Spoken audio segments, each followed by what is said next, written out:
God dag.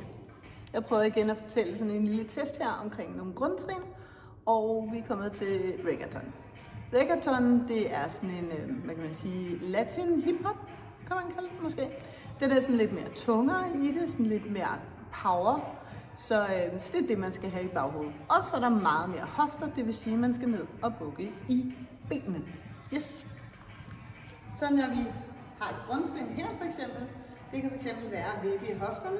Hvis vi står heroppe, så får vi ondt i lænden, så vi står hernede, så vi kan vippe vores hofter ud. Det kan fx være, at man kommer rundt om sig. Så. Yes. Det kan også være sådan en, hvor man siger ned, op, ned, op, ned, op, ned, op. Det giver måske mening. Så er der også sådan en, jeg kalder for et reggaeton skridt, hvor man træder til siden, drejer sin hofte med, og armen kører tilbage.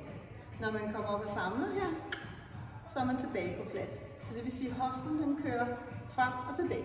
Drejer, og på plads. Drejer, plads, drejer, på plads.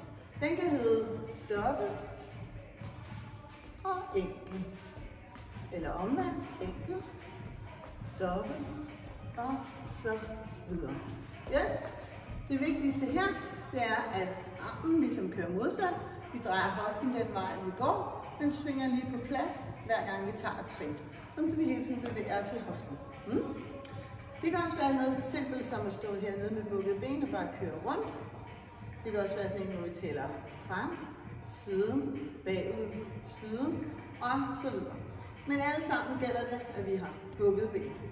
Det kan også være sådan nogle som her, hvor vi tramper lidt, eller hopper, eller bare står og holder balancen og støtter lidt. Jeg sætter lige noget andet musik på, så I får lige noget reggaeton musik. Det kan også være, at vi skal... hvad kan jeg mere lave?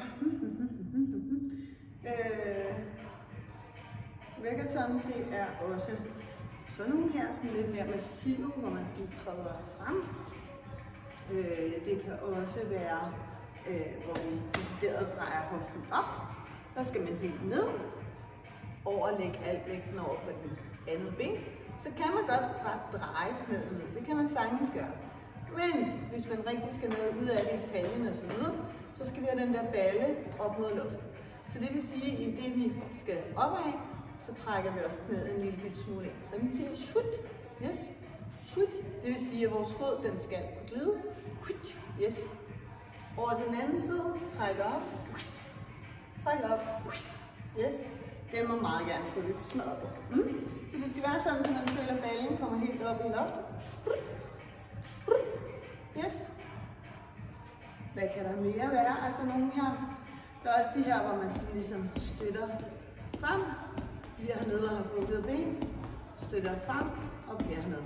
Men næsten alle sammen gælder om, at man er nede, bukker benet, man er grounded, man spænder op i sin mave, og man har mulighed for at bruge sine hofter, når man er hernede, bevæge sit bækken og så videre. Men man har også mulighed for at gøre det sådan lidt mere kraftfuldt. Så det er den attitude, man gerne vil have. Ja, det var lidt forklaring til reggaeton og nogle af grundtrinene.